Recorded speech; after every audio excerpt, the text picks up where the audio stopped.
if everyone could get seated, we'll get started.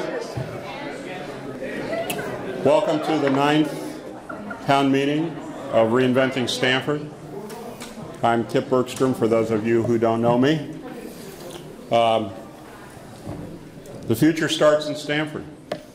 That's what Reinventing Stamford is about. And I want to get us started by telling you a story. And it's about Stamford as a city that really understands reinvention. It's been remarkably successful as a small city, repeatedly riding the waves of economic change. You all know the story of Lock City to Research City to Fortune 100 headquarters city to financial services city to, well, that's the question we're trying to answer in part, is to where from here.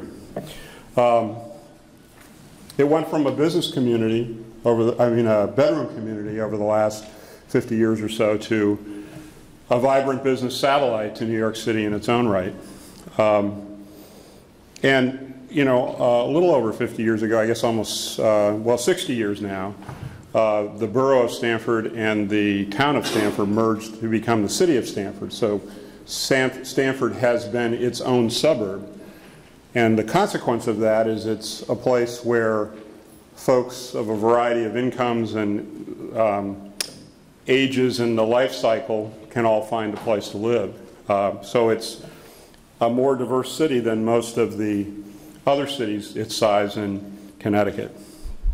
There's been a 50-year history of bipartisan support as the mayoralty has gone back and forth between the Republicans and the Democrats. There has been a consistent support for the redevelopment of downtown going back, again, almost 60 years now.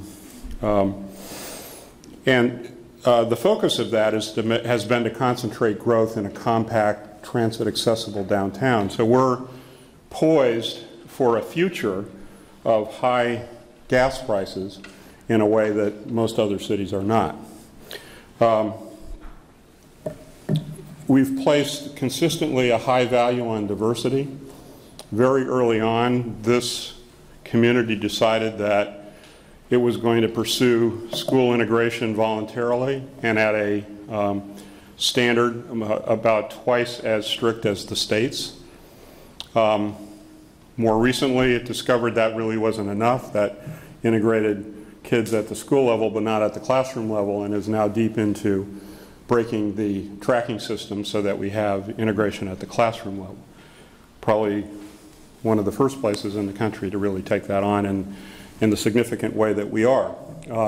Diversity has been an explicit goal of one master plan after another, and the city put kind of its zoning where its mouth was on that with a below market rate inclusionary zoning ordinance, the first of its kind in the state.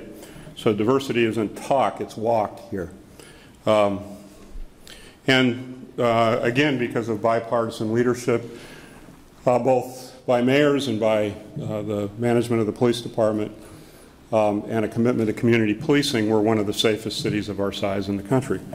So those are remarkable accomplishments, I think, that we should treasure and honor. But in the course of our growth over the last 50 years, there's some things that we forgot. Because we, to a large extent, pursued development in a siloed way and missed some connections, like the connection between a large company economy and an entrepreneurial economy, and the need to balance job growth with workforce housing, and generally the need to pay attention to the affordability of space in order to maintain that diversity that we value so highly, and a need to help the education system move from a focus on rules-based thinking to a focus on those pattern recognition skills that we need to develop in order to support an innovation economy. And the potential synergy between business innovation and civic engagement, because they both draw on those same pattern recognition skills. Train an innovator, you train a citizen. Train a citizen, you train an innovator, but we don't think that way.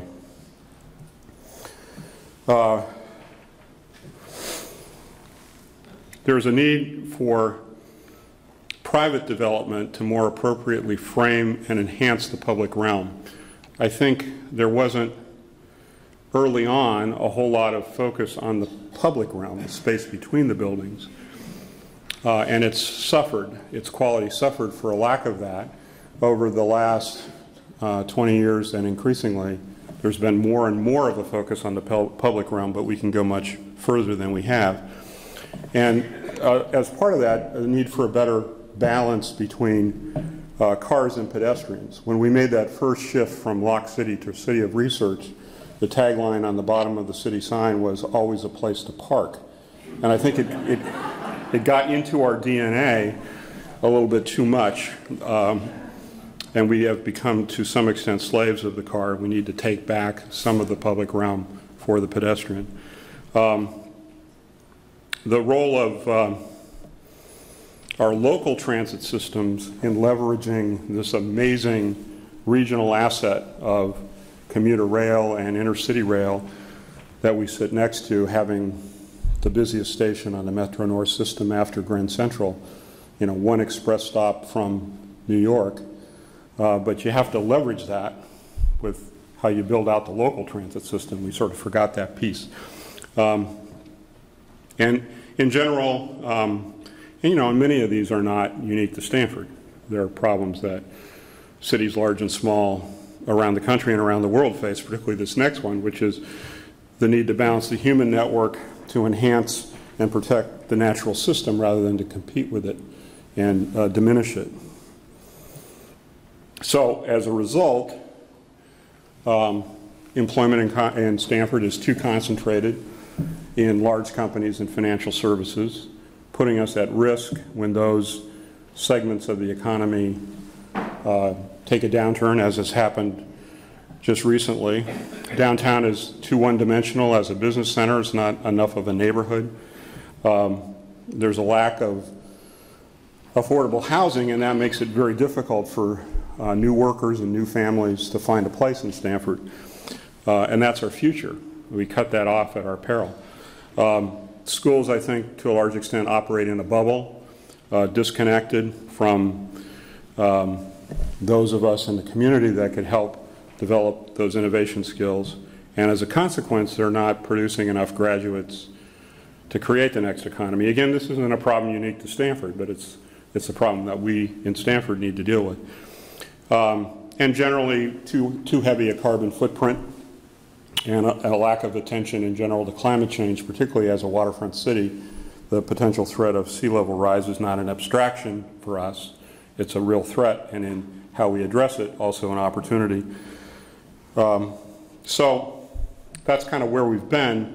This moment that we're in right now is one of tremendous uncertainty.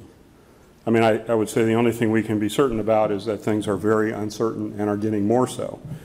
I mean, if you just think about this world versus the world of your parents and grandparents, it is so much faster, so much more dangerous, so much more complex, so much more dynamic. And that's both threat and opportunity, but it is what it is. It's a condition that we take. We don't make it. We just have to take it and deal with it. And where our challenge in the past was to exploit the occasional wave of economic change, our current challenge is to simultaneously exploit multiple and constant waves of economic, environmental, and social change. And these are just a few of the ones that we've talked about over the last year or so. There's more, but these are some of the obvious ones: climate change, resource scarcity, financial turmoil, global connectivity, immigration, sclerotic government. We're sort of experiencing that again in real time right now, the oil spill. So what do? How do we get from here to there? We have to pay much more attention to how things are connected, how the different dimensions of strategy are connected to each other. And one of the things we want to do tonight is really pay attention to those connections. We've divided up into teams. This is an opportunity to kind of cross-pollinate and think about connections.